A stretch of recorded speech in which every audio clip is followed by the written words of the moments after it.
Hello everyone, today I'm working on these two F3s which have new style gears. And I don't know if you've been looking at trains on eBay lately, but the prices have gone up. I'm just gonna give you a little example here. You see they're asking $149 and there's one bidder on this already. I'm gonna take a minute to show you a little bit of detail from this. So somebody took the time to put a nice micro trains conversion kit. It's missing the lens. Maybe I'll find it inside. You never know. So other than maybe a little bit of dust, it's in really good shape. The two horns are there. Let me just refocus this. The two horns are there. Everything looks to be in ship shape. I am gonna lube it and take a look inside and relubricate it, and maybe wash it with my toothbrush and some soap. But I think this thing already runs good. I'm gonna put it on the track and we'll find out. I paid for this 100 Canadian, which is about 80 US. Oh yeah, it's a good runner.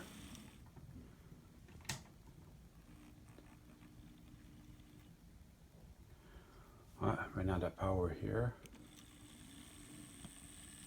So it definitely could use a little bit of cleaning, but it's gonna work out awesome. Let's try the B unit. Just put some power.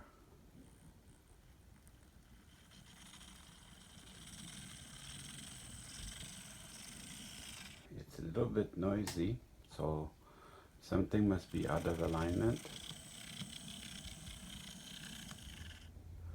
So we'll find out quick enough. I really don't know why in May I bought a bunch of F units. I still got a couple more to do. So to unlock the shell with these, you basically need 4 toothpicks. And there's a place for them to go. Once you know how, it's easy, but somebody has to show you. It's easier to show when the shell is off. But yeah, once you know how, it gets easy. Oh, and I forgot again, I have to remove the front coupler for that. Somebody wanted to see the installation of it. I don't like to do it on camera because there's a lot of swearing involved. But maybe today I'll gather up the courage. So this is a micro trains coupler. It is not the original one. It's a very small screw.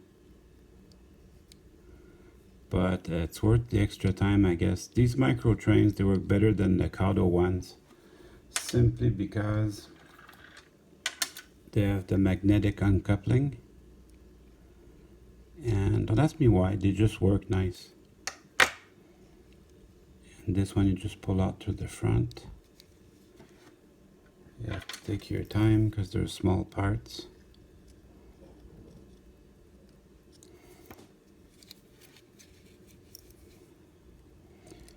Yeah, all this stuff, it's fair, you know, it's hard for you guys and it's hard for me too. So it doesn't go through the front, so I have to take it apart and deal with the little spring.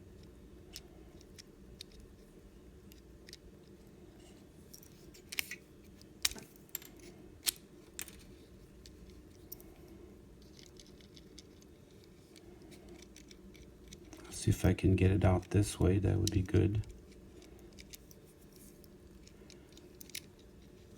That will, everything N scale will try your patience. So that was good for me, I was able to get it out that way. Now I can replace my toothpicks. and then we'll be able to take the shell out.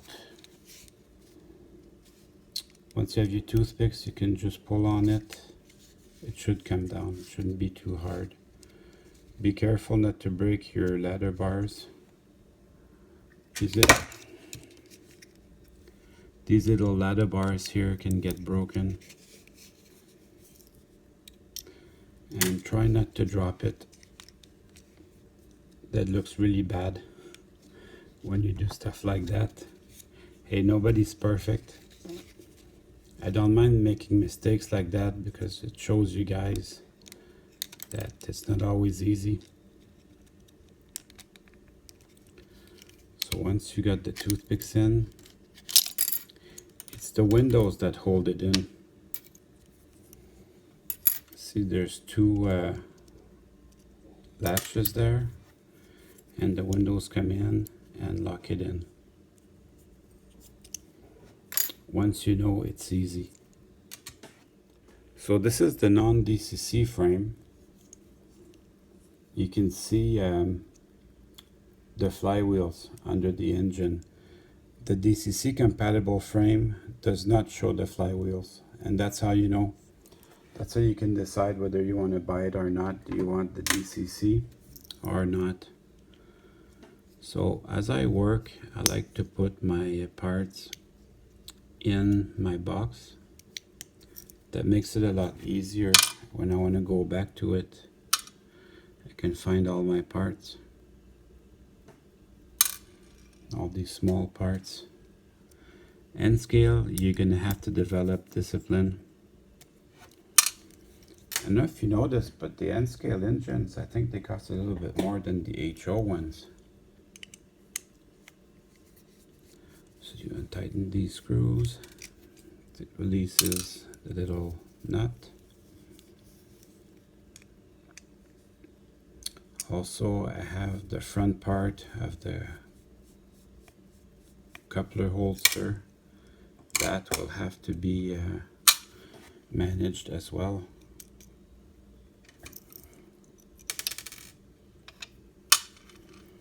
This little guy here, I have to remove that.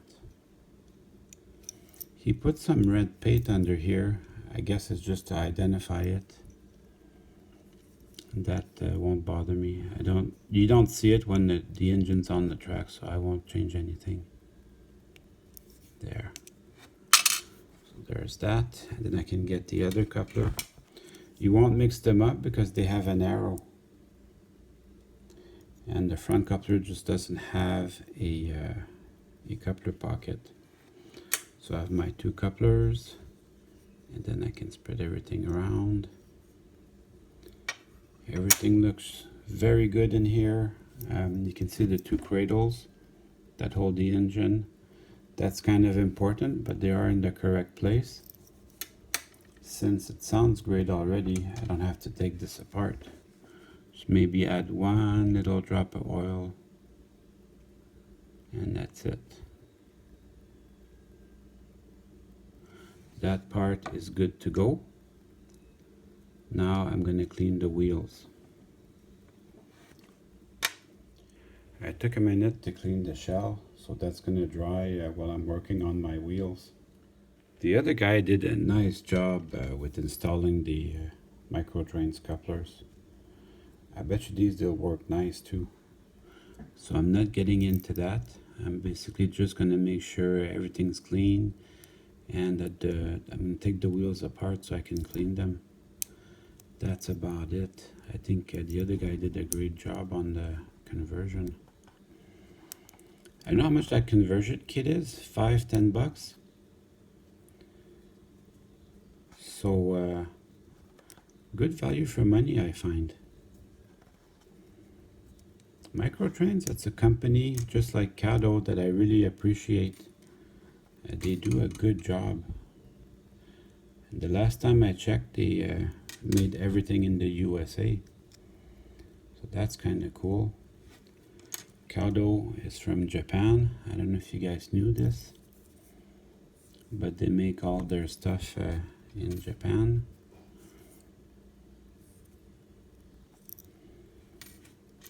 And then my wheels are in their gearbox.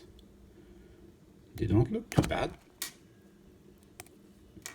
but since I have everything apart, may as well clean them. So what I do is I use my toothbrush with some dish soap, but I also run them with my rag.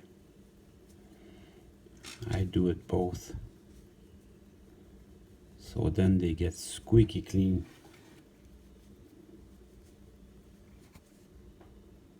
There. Now I'm going to put everything back together. So these go back in their cradle, no particular order.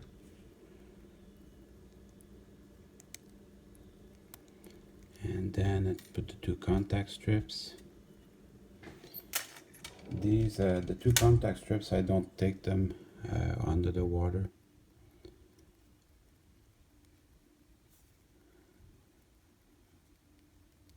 They have two little pins holding them in place. And then you should feel no rolling resistance whatsoever. And then I put the side frames back on.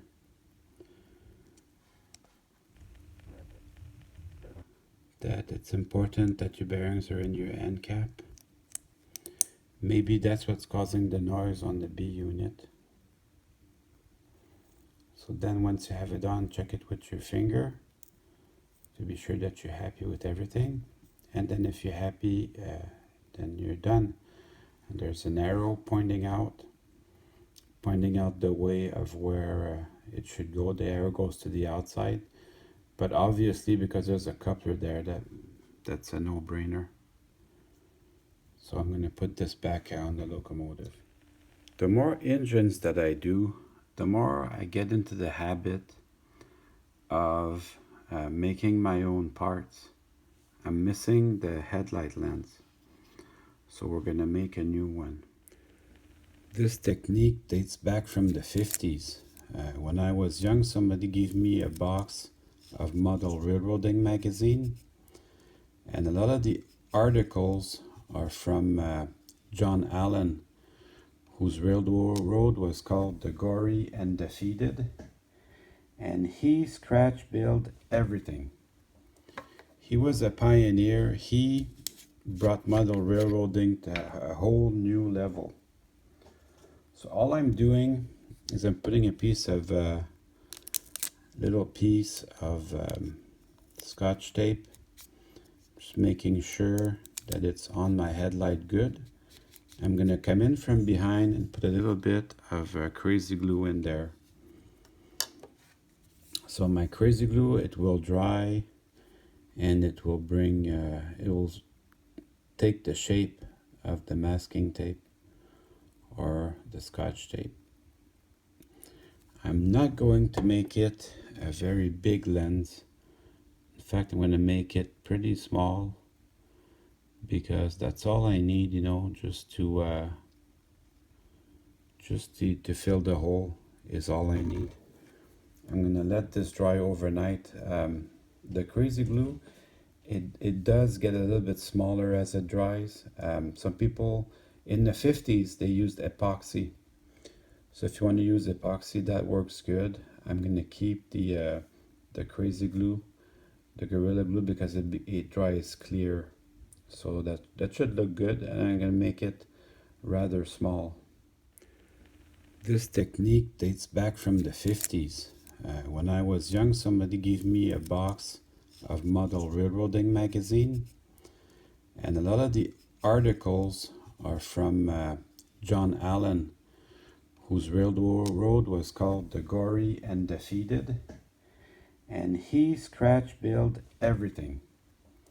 He was a pioneer. He brought model railroading to a whole new level. So all I'm doing is I'm putting a little piece of Scotch tape, just making sure that it's on my headlight good. I'm going to come in from behind and put a little bit of crazy glue in there. So my crazy glue, it will dry, and it will bring, it will take the shape of the masking tape or the Scotch tape. I'm not going to make it a very big lens. In fact, I'm going to make it pretty small because that's all I need, you know, just to fill the hole is all I need. I'm going to let this dry overnight. The crazy glue, it does get a little bit smaller as it dries. Some people in the 50s, they used epoxy. So if you want to use epoxy, that works good. I'm going to keep the crazy glue, the Gorilla Glue, because it dries clear. So that should look good, and I'm going to make it rather small. So while my glue dries, I can finish up my drive system. See the arrow?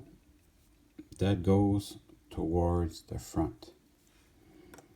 So I have it already pretty much set up. Actually, I'm going to bring this part first. As you do, make sure that everything's lined up. You have your two insulators lined up. This is a small circuit board for the light, and your two angel cradles have to be lined up. So on this little guy, everything looks good, so I just bring them together there, and then I still have a little bit of slack, so I can slide in my two trucks.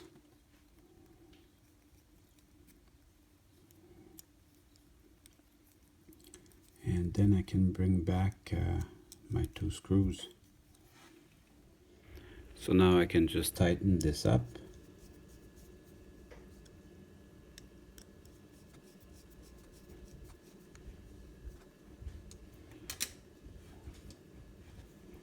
So I would be done. I could bring my shell back on. Except that if I do that, I go to all the trouble of putting the coupler back on, and I find out I'm not happy with the way it runs, and I gotta start over again. Remove the coupler, remove the shell, blah blah blah.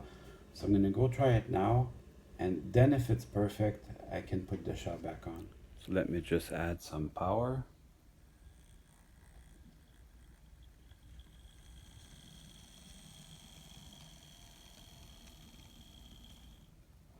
Kato engines, they're so smooth.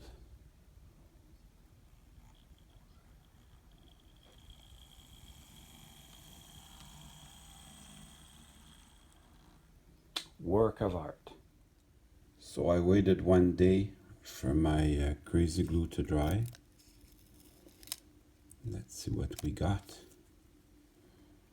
See? Let me refocus that for you. That looks okay. Pretty satisfied with that. Then all I gotta do is put my windows, my porthole windows back in.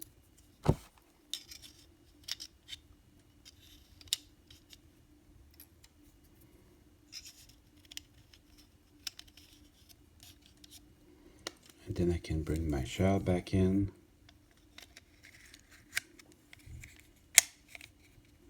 Clicks nice and smooth. And then we'll put the coupler back.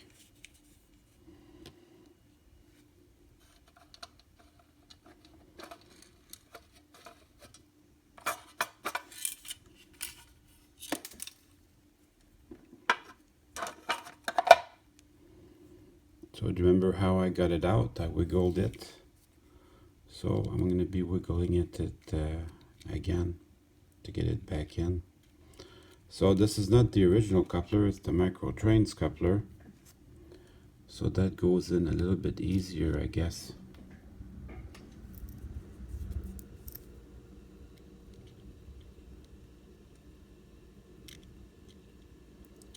Still takes a little bit of patience.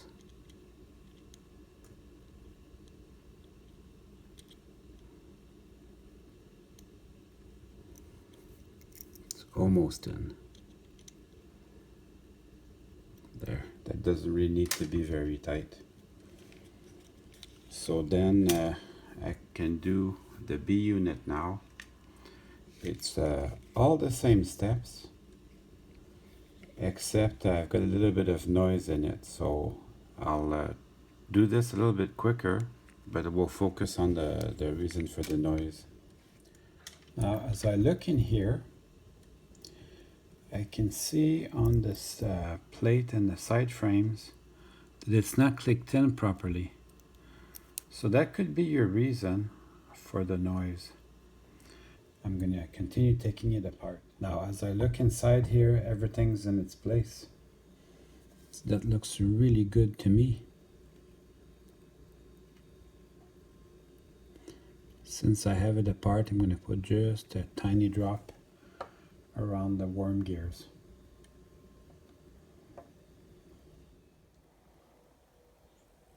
So I'm testing it before I put the shell back on.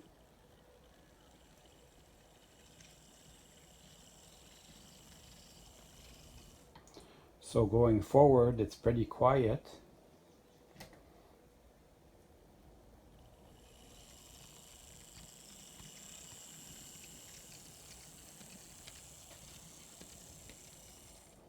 Backward, I'm still hearing a little bit, but I think I helped it out quite a bit. I'm happy with this. I'm going to put my shell back on. So your drive system has a front, so that's quite obvious. Remember, the B unit has a front too. So remember that as you put them back on. Also, some people like to paint this area black because it shows through the porthole windows. I want to keep my engines as close to factory new as possible, so I won't be doing that. And then these just snap in.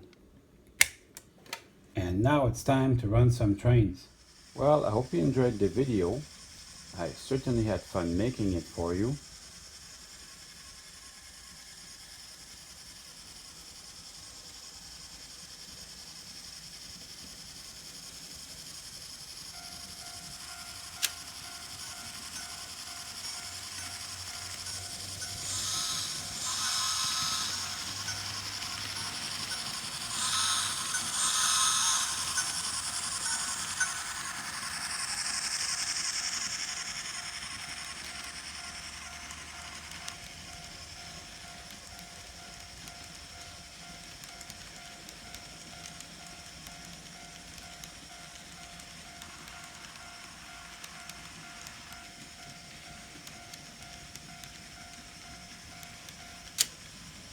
See you soon.